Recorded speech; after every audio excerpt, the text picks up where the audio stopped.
Hello, topic হচ্ছে npm, যার full form হচ্ছে note package manager. Note package এবং ম্যানেজার। নোট নোট মানে হচ্ছে যেটা নোট ডট জেএস এর সাথে কাজ করে। এখন নোট ডট জেএস হচ্ছে একটা প্রোগ্রাম যেটা জাভাস্ক্রিপ্ট রান করতে হেল্প করে আমাদের ব্রাউজারের বাইরে। অর্থাৎ অর্থাৎ আগে শুধু জাভাস্ক্রিপ্ট সীমাবদ্ধ ছিল ব্রাউজারের ভিতরে। নোট ডট জেএস ইনস্টল করার পরে আমরা ব্রাউজারের বাইরেও অর্থাৎ কম্পিউটারে আমরা জাভাস্ক্রিপ্ট ইউজ করতে পারি। অর্থাৎ এখন জাভাস্ক্রিপ্ট দিয়ে আমরা সার্ভার বিল্ড করতে পারি, ফাইলস রিড করতে পারি, বিভিন্ন টুলস বিল্ড করতে পারি ইত্যাদি ইত্যাদি। এরপর আছে প্যাকেজ। প্যাকেজ হচ্ছে যেটা প্যাকেজ হচ্ছে একটা লাইব্রেরি, অর্থাৎ প্রি রিটেন কোডস।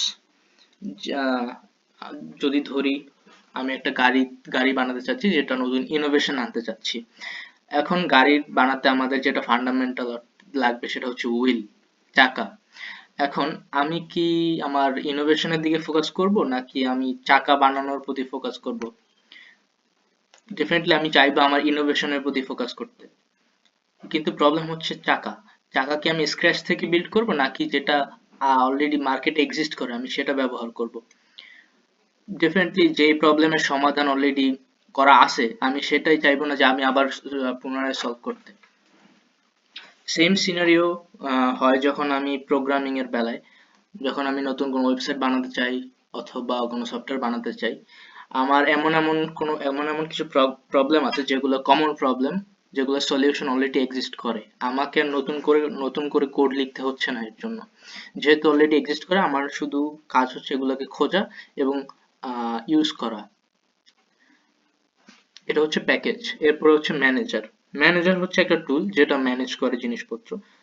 অর্থাৎ এনপিএম শুধু যে একটা লাইব্রেরি অথবা প্রি রিটেন কোডসেরই একটা প্লেস এরকম না, এটা কোড ম্যানেজ করতে হেল্প করে। অর্থাৎ তার মানে নোড এনপিএম বা নোড প্যাকেজ ম্যানেজার যদি আমি একসাথে বলি তাহলে এটা হচ্ছে একটা টুল যেটা হেল্প করে অন্যের জাভাস্ক্রিপ্ট কোডকে পাইতে হেল্প করে আমাকে, যেটাকে ইউজ করতে হেল্প করে এবং সর্বোপরি ম্যানেজ করতে হেল্প করে।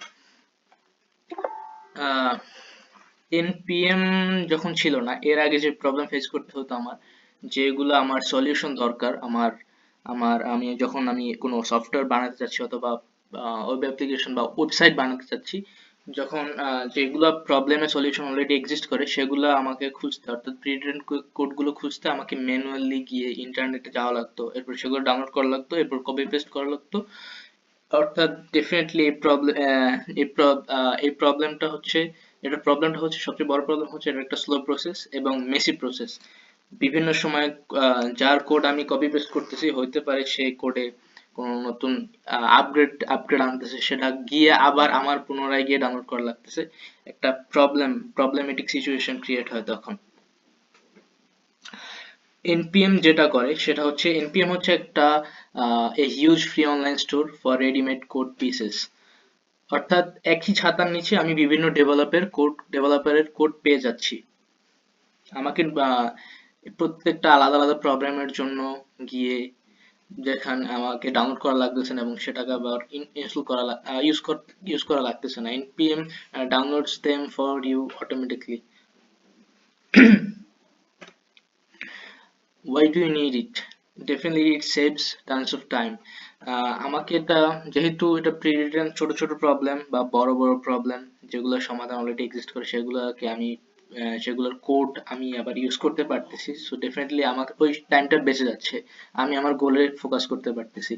এখানে হিউজ পরিমাণ ওভার 2 মিলিয়ন ফ্রি প্যাকেজ অর্থাৎ প্রি রিটেন কোডস আছে। অর্থাৎ it makes coding fun and faster for everyone. Thank you.